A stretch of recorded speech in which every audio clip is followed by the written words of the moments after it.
You can get just about anything you want online, even love and companionship, but there's also a lot of hurt and heartbreak out there as well, in cyberspace and beyond. So how do you separate the keepers from the creepers? Once again, head to your laptop. CheaterVille.com is an online social media site that provides information about alleged cheaters, and it already has added more than 120,000 new subscribers to their social networking website since it launched on February 14th of this year. So whether you're a victim, a perpetrator, or just a curious acquaintance, CheaterVille can give you the inside scoop on that special someone before you're another heartbroken mess writhing in the wake of Miss Madsen or Craig and his lists. Reference to other social sites, I think. Joining us in studio is Lorraine Sommerfeld. She's a columnist for the Toronto Star and Hamilton Spectator. Standing by on the line is the founder of CheaterVille Incorporated from Las Vegas, James McGibney. So James, here's the obvious question. How do you know that the information that you're posting is correct and not some fabrication by a jilted lover? Hi.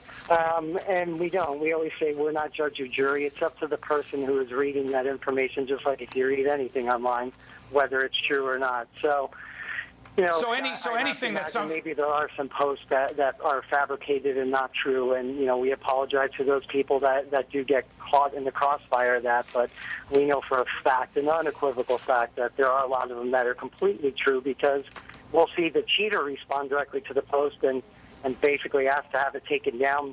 And that's the great part about CheaterVille. The person who posts that information can pull it down. Wow. Now, Lorraine, what do you think? Are men or women going to use it to get the dirt on their new love interest? And do you think they really want to know if someone they're interested in has cheated before? No, I think this is more about revenge than anything else. You know, if there's a loss, like if there's an actual loss, then you need that judge and jury. We've got recourse for that. You know, these kind of sites, I think it's more, Liz, you said something about the curious acquaintances. That's probably going to drive most of this stuff. Who doesn't want to read the dirt? At some point, though, don't you have to look away? And you know what? If you've got a broken heart, move along. Move on. This is not going to fix it by posting something like this. And if you want to read and you're, you know, voyeuristic that way, all right, there's lots of people that are going to give you a story to read. But I don't see that this is going to make you feel any better, especially a few months down the road or a year down the road that you've slapped somebody. It's sure not going to affect them. They're not going to care. James, James, hang on. Mind if I just, I mean, you're obviously entitled to your opinion, and it's a fair statement. However, the reality is there's a lot of people who are on Match.com, eHarmony, Plenty of Fish, where they meet someone and the person seems absolutely perfect. Everyone does online initially, especially on dating sites. And right before they go on that first date, they go to CheaterVille and they put in the information about that person. And for example, today we saw it happen where a woman met a guy on Match.com. She's getting ready to go on the first date. She puts his name in CheaterVille and finds out he's married with kids, and that he's been harping on women for years. How is this any different from a guy you would have met in a bar 20 years ago? Purpose. There's no difference, except what if the name's wrong, or what if the guy, you know, what if he does have wife and kids? You know what? You have to have the same nets in place as you would dating someone in any circumstance that you met them. I don't know that the internet is any excuse for you to be able to go digging around. Like dating sites, you know that you're meeting someone that could live next door or a world away. And I'm not sure that something like Cheater.com with no filters and absolutely no navigation or any kind of policing is going to be helping anybody. And the people posting stuff. CheaterVille.com, but yeah, there is policing that goes in place as well. But hey, we can't make everybody happy, so. You know, so who are you making happy? People who are angry. But there's millions of people that do. You're making angry people happy. I find it very useful. I don't think it's very therapeutic for people who have been hurt to go on and vent this way. I don't know that it helps them. So forget the cheater for a minute. I don't know that it's going to help the people that have been hurt. And I think ultimately that's what someone should be looking to do, is make themselves whole again. And I don't see how this is going to help except keep it going forward and keep reliving it. James, and that's not healthy. James, what does it cost? What does it cost for an annual membership? You're entitled to your opinion, but people are entitled to theirs, and they might find it useful. James, as a matter of fact, they do. James, what does it cost for an annual membership at CheaterVille.com? It's free. It's free. Free to post. It's free to view. Right. Everything's 100% free. And you don't check your sources. So if you got some dirt on somebody, any information that's out there, you post it. With no regards to whether it's true or not. We don't post it. That's the thing. But you allow it to be posted on the site, so right? The person who was cheated on, they post the information.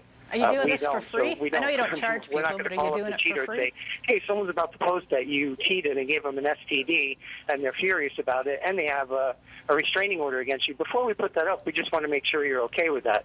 I'm seriously going to go out on a limb and say that they're going to say, no, don't post it. So, James, James, I'm a fan of the idea that you can find out if someone that you're going on a date with is actually married. I don't know if there's anybody who could say they've gone on a date with someone who didn't have a little secret like that, and people do get hurt. So, if there's a way to quickly get your answer, I'm all for it. I saw a film called Crazy Stupid Love, and recently the character Ryan Gosling plays is a huge playboy, but he meets a girl who changes him, and nobody can believe it, and he becomes a solid guy who doesn't want to fool around with anybody else. Don't you think that even cheaters deserve an opportunity to start again, to have a clean slate, and that this shouldn't really follow them around necessarily?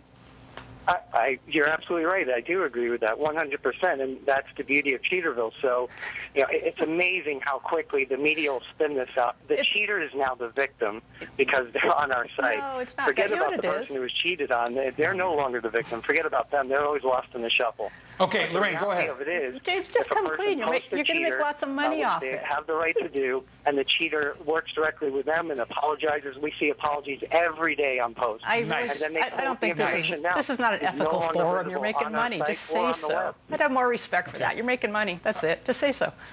Okay, James, strictly in this to make money, or do you really want to help people? Public service, right? Hang on, Lorraine. Yeah, James, you really want to help people? I'm a United States Marine, and that's why this company was started. I came back from an overseas deployment with one of my buddies, and we found out his wife had been cheating on him the entire deployment. So it serves a lot of good out there, and the intentions are pure. And if the media wants to spin it in other ways, that's on them. Are there more men or more women that are the cheaters, do you find? You would know, right? Well, we actually have a statistic on that we've published. So when I started the site, a lot of men came up to me and said, you're going to kill mankind. But the fact of the matter is 81% of cheaters posted on our site are women. Posted on your site. Okay, well, James, 81%. I would say good luck, I guess, but, if you can make people happy, terrific. That's great. James McGibney of CheaterVille Incorporated and Lorraine Sommerfeld, thank you both for joining us today. Thanks. Thank you. Thanks, guys.